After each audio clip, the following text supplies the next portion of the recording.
അള്ളാഹുവിൻ്റെ ഒരു പ്രിയപ്പെട്ട നബി ഉണ്ടായിരുന്നു. ഒരു മനുഷ്യൻ. എല്ലാം നഷ്ടപ്പെട്ടിട്ടും ഒരിക്കലും തകർന്നില്ല. അദ്ദേഹത്തിൻ്റെ പേര് അയ്യൂബ് അലൈഹിസ്സലാം. ഒരു കാലത്ത് അദ്ദേഹം സമ്പന്നൻ, ആദരണീയൻ, ആരോഗ്യവാൻ, കുടുംബസ്നേഹത്തിൽ നിറഞ്ഞ ഒരാൾ. ജീവിതം പൂർണ്ണമായിരുന്നു. പക്ഷേ ഒരു ദിവസം അള്ളാഹുവിൻ്റെ ഏറ്റവും കഠിനമായ പരീക്ഷണം ആരംഭിച്ചു. ഒന്നിനു പിന്നാലെ ഒന്ന്. സമ്പത്ത് പോയി, മക്കൾ മരിച്ചു. അവിടെ നിർത്തിയില്ല. അദ്ദേഹത്തിൻ്റെ ശരീരം രോഗം കൊണ്ട് തകർന്നു. വർഷങ്ങൾ നീണ്ട വേദന. ആളുകൾ അകന്നു, കൂട്ടുകാർ മറന്നു. ഒടുവിൽ അദ്ദേഹം ഒറ്റയ്ക്കായി. എല്ലാവരും വിട്ടപ്പോൾ ഒരാൾ മാത്രം വിട്ടില്ല, അവൻ്റെ ഭാര്യ. അവൾ ദിവസവും ദിവസവും ജോലിക്ക് പോയി. ഭർത്താവിന് ഭക്ഷണം കൊണ്ടുവന്നു. വർഷങ്ങൾ കടന്നു. 18 വർഷം രോഗം, വേദന, ഏകാന്തത.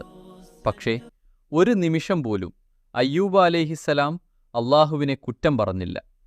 ആളുകൾ ചോദിച്ചു, ഇത്രയും കഷ്ടം, പിന്നെയും ക്ഷമ? അദ്ദേഹം ശാന്തമായി പറഞ്ഞു, അള്ളാഹു എനിക്ക് വർഷങ്ങളോളം സന്തോഷം നൽകി. ഇന്ന് ഈ പരീക്ഷണം വന്നപ്പോൾ ഞാൻ പരാതി പറയുമോ? ഒരു ദിവസം അദ്ദേഹം അള്ളാഹുവിനെ വിളിച്ചു, അന്നി മസ്സനിയദ്ദുറു അന്ത അർഹമുർ റാഹിമീൻ. എന്നെ ദുരിതം ബാധിച്ചു, നീ ഏറ്റവും കരുണയുള്ളവൻ. അവിടെ കഥ മാറി. അള്ളാഹു കൽപ്പിച്ചു, ഭൂമിയിൽ കാടുരസു. ഒരു ഉറവ പൊട്ടിത്തെറിച്ചു. കുളിക്കൂ, കുടിക്കൂ.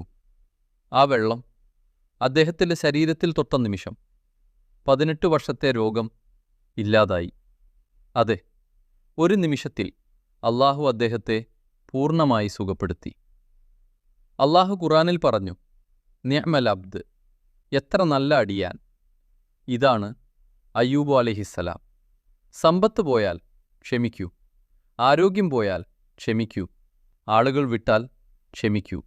കാരണം അള്ളാഹുവിൻ്റെ കരുണ ഒരിക്കലും അവസാനിക്കില്ല. ഈ കഥ നിനക്ക് സ്പർശിച്ചോ? ഹസ്ബനല്ലാഹ് എന്ന് കമൻറ്റിൽ എഴുതൂ.